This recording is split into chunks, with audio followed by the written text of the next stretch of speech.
Turma, sejam todos muito bem-vindos à aula de Geografia e hoje nós vamos abordar o tema de Índice de Desenvolvimento Humano, também conhecido como IDH, tá? E esse índice ele é composto aí de três fatores, que é o da saúde, o da educação e o da renda. Os critérios utilizados para dizer se um país ou uma nação tem uma boa saúde é justamente a expectativa de vida, a taxa de, enfim, mortalidade infantil, como a gente viu aí nas aulas anteriores, e também ao acesso da população à saúde, né? Se a população tem acesso à saúde. Bem, basicamente são esses os critérios para dizer se um país tem uma saúde boa ou não. Dentro do âmbito da educação, a gente vai ter como critério a alfabetização, ou seja, quantos por cento da população é alfabetizada. Bem, lembrando que esse conceito ele tem deixado de ser utilizado, tá? Por quê? O que acontece? Antigamente, boa parte da população mundial não era alfabetizada. Então, um país que apresentasse um percentual de alfabetização alto, mais elevado, era considerado um país aí que tinha uma boa educação. Mas os tempos mudaram e atualmente, né, a gente sabe que na maior parte dos países, mais de 90% da população é alfabetizada. É o caso do Brasil, por exemplo, né? O Brasil, apesar de ser um país pobre, de ser um país aí subdesenvolvido, né, ser um país que apresenta graves problemas sociais, mais de 90% da nossa população é alfabetizada. Então tem sido usado outros critérios, né, como o percentual de pessoas que dispõem de um nível superior, de um mestrado, de um doutorado, ou o percentual de pessoas que concluíram o ensino básico, o ensino médio, enfim. E também a evasão escolar, né, que é aquelas pessoas que é, acabam abandonando a escola, o ensino básico e não concluem, tá? Então esses fatores são usados para dizer se uma nação, se um país detém ou não uma boa educação. O outro fator é que é a renda, né? E basicamente o que vai caracterizar se o país tem uma boa renda ou não é o PIB per capita, né, que é o PIB, né, dividido pela população, onde você gera um número proporcional, né, ou seja, o PIB per capita é justamente um dos fatores que vai medir a renda e a riqueza de um país, tá? E que vai ser contabilizado aí no Índice de Desenvolvimento Humano. Então é o PIB per capita, a renda média, né?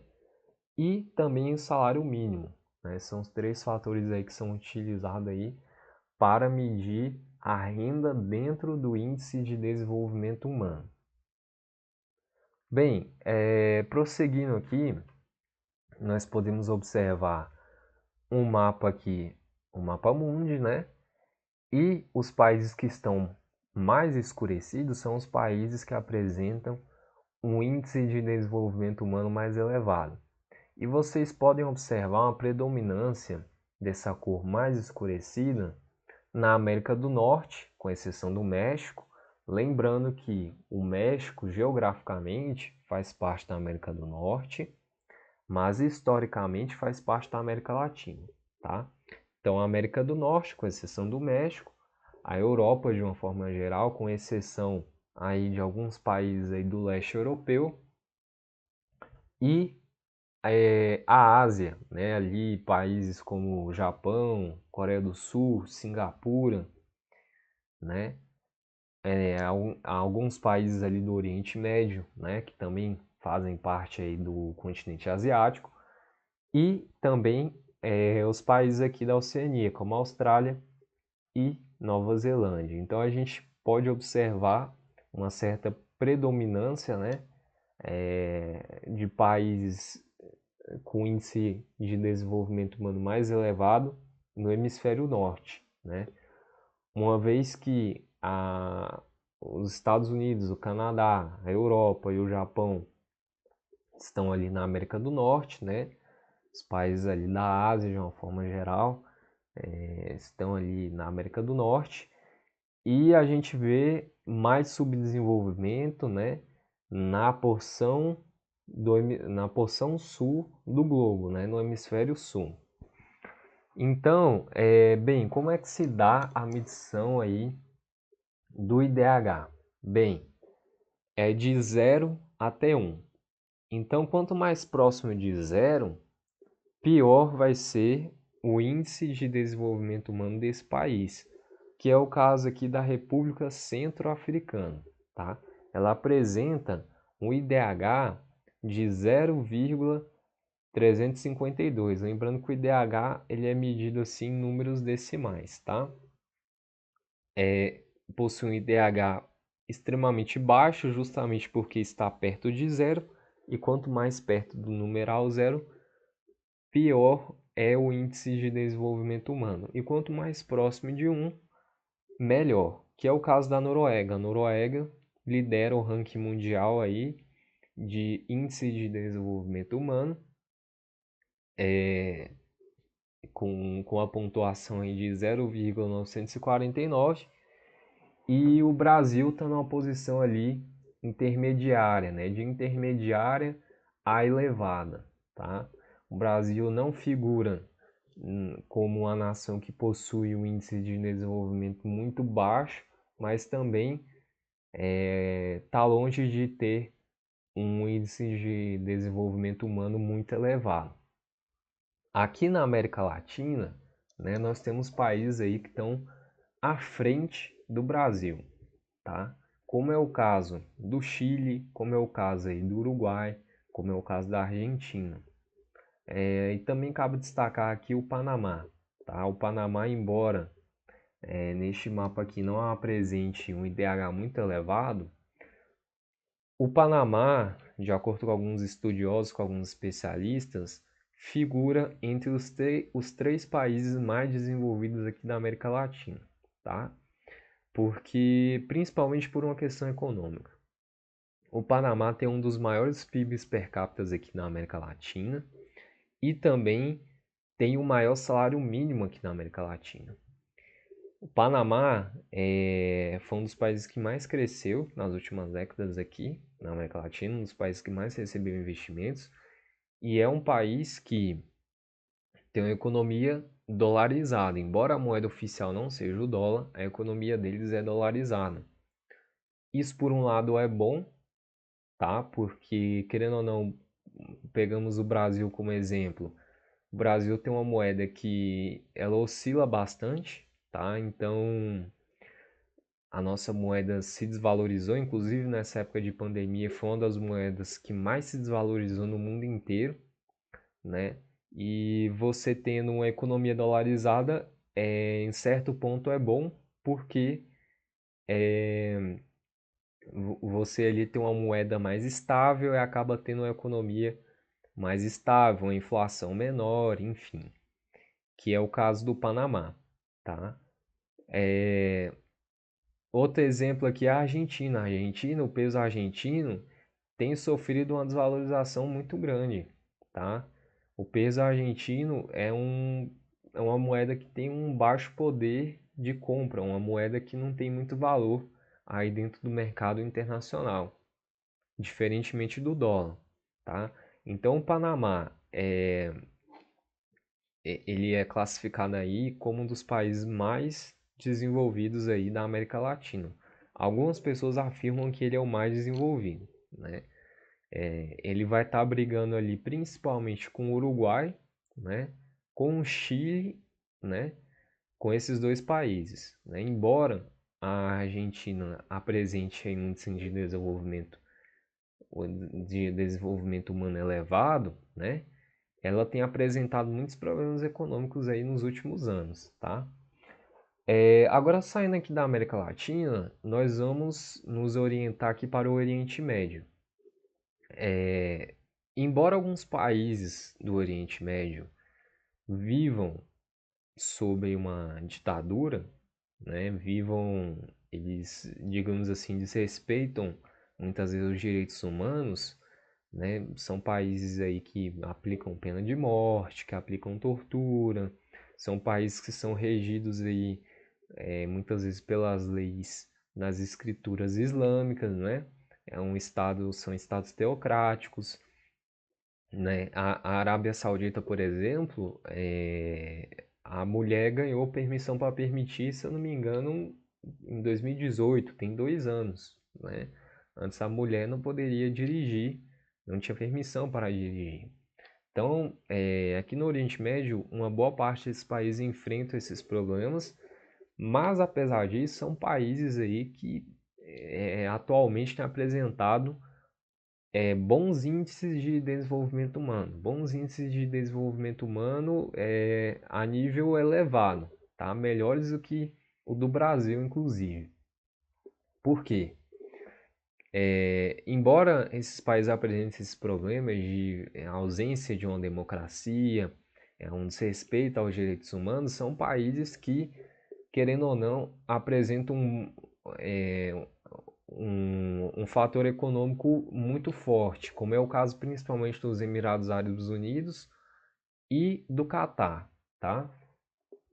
A Arábia Saudita, o Catar e os Emirados Árabes Unidos, o Bahrein, o Kuwait, são países que, como vocês podem observar ali no mapa, do Oriente Médio, essa porção aqui da Ásia, né, próxima aqui já à África, tá? Entre a África e a Ásia.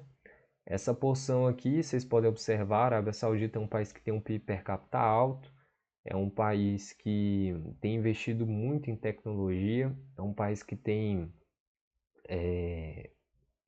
como é que se diz, investido muito em educação, tem boas universidades.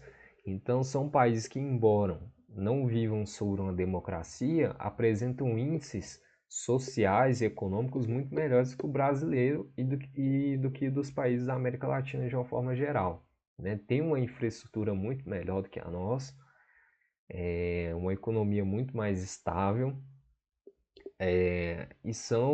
inclusive, muitos desses países, quando a gente vai falar em âmbito econômico, estão à frente de muitos países europeus, né? Se você pegar os Emirados Árabes Unidos e for comparar o PIB per capita dele, por exemplo, com o de Portugal, Espanha, Itália, França, você vai ver que os Emirados Árabes estão na frente, né? O mesmo vale para o Catar, né? O Catar, quando a gente está falando de âmbitos econômicos aí, o Catar está bem à frente aí de muitos países europeus, né? Está à frente aí, como eu mencionei, de Portugal, de Espanha, né? Então, o que acontece? O país viver sob uma democracia, isso não significa que ele vai ser um país desenvolvido. E um país viver sobre uma ditadura, isso não significa que ele vai ser um país desenvolvido que vai apresentar bons índices sociais, né? Aqui no próprio Oriente Médio mesmo, você tem países aqui que vivem sobre uma ditadura, como é o caso do Iraque e do Irã, que são países aí completamente obsoletos em questões, em todos os âmbitos, seja econômicos, seja sociais, são países muito atrasados, tá? Da mesma forma como você tem países aqui que são democráticos, como o Brasil, aqui a Argentina, o México, são países que têm democracia, mas que são países muito atrasados, né? Então, você ter um governo que é autoritário ou democrático não é um critério que vai determinar se um país tem um IDH alto ou não, se ele tem um índice de desenvolvimento elevado ou não, tá? Enfim, deixar isso bem claro, bem especificado, tá? Vamos passar aqui para o próximo slide. E aqui, enfim, eu trouxe uma matéria da Veja que vem falando aqui sobre a cidade de Dubai, né, que faz parte aí dos Emirados Árabes Unidos. E essa matéria vem dizendo o seguinte: Dubai já descobre o lado menos fascinante do crescimento. Essa matéria vem falando sobre alguns programas ambientais aí da cidade de Dubai, especificamente aí do saneamento básico, tá? muitos prédios de Dubai, muitas residências, muitas casas não têm saneamento básico, não tem uma rede de esgoto. Elas são aí através de fossas, né? Se tem fossas, né? E aqui no Brasil acontece algo muito parecido. Você tem, por exemplo, muitos condomínios fechados, de mansões, de lugares que realmente são ricos, né? E que não tem rede de esgoto, não tem saneamento básico. E por que que eu venho falando isso? É porque geralmente é associado a, a falta de saneamento básico a subdesenvolvimento. Se o seu país não tem saneamento básico, isso significa que ele é um país subdesenvolvido, que ele é um país pobre. Não necessariamente, como é o caso aqui dos Emirados Árabes Unidos, aqui na cidade de Dubai, a cidade em boa parte não tem saneamento básico e não deixa de ser uma cidade muito rica, muito próspera e enfim, e bem desenvolvida. O mesmo vale aqui para o Brasil. Muitas vezes se associa a falta de saneamento básico com a questão da renda, né? Se não tem saneamento básico é porque é pobre, né? Associa com pobreza. E não é bem assim, entendeu? Então você tem muitos condomínios fechados aí de mansões, muitos prédios, né, de luxo aqui no Brasil que não se tem tratamento, né? Não se tem uma rede de saneamento básico.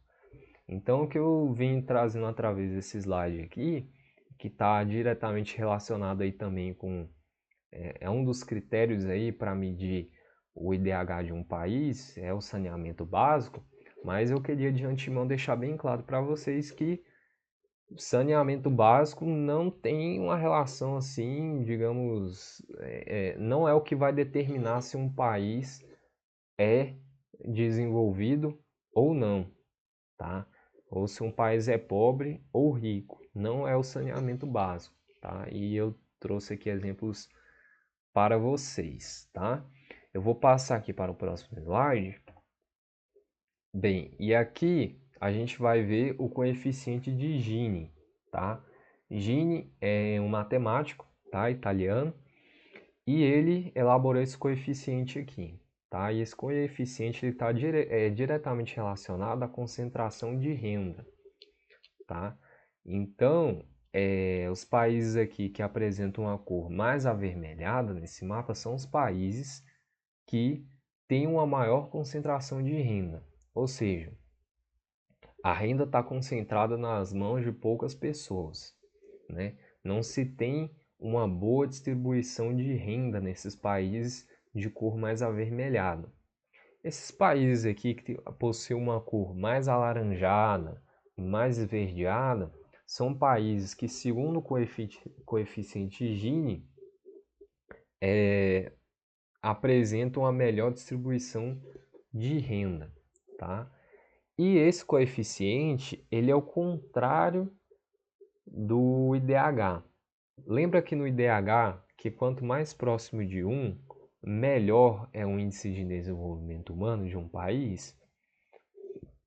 Então, aqui no coeficiente de Gini é o contrário. Quanto mais próximo de 0, melhor vai ser a distribuição de renda desse país. E quanto mais próximo de 1, pior vai ser a distribuição de renda dessa nação, desse país. Tá joia? Então, turma, por hoje é isso. É IDH que eu abordei aqui com vocês, né? Falei do IDH aqui na América Latina, falei do IDH enfim, no Oriente Médio ali, especifiquei para vocês. Falei aqui também do coeficiente de Gini, falei da questão do saneamento básico, que não porque assim, muitas vezes se diz, né, que se um país tem saneamento, tipo assim, tentam relacionar o saneamento básico ao desenvolvimento. E de certa forma, isso está certo, né? A maioria dos países desenvolvidos tem saneamento básico, Mas o que a gente tem que prestar atenção é que não é o saneamento básico que vai determinar se um país é desenvolvido ou não, né? E lembrando que saneamento básico está diretamente relacionado ao IDH, né? Saneamento básico é contabilizado. É uma questão que eu deixo aí para vocês pensarem, para vocês refletirem, enfim. A aula de hoje é sobre isso, é sobre IDH e sobre coeficiente de Gini. Qualquer dúvida, vocês podem reassistir a aula, né? Aqui com essa pandemia a gente tem essa opção, né? Que a aula, como ela é gravada, então vocês podem reassistir. Se alguma coisa não ficou muito clara, vocês podem voltar, assistir novamente. E é isso, turma. Fiquem com Deus e até a próxima aula.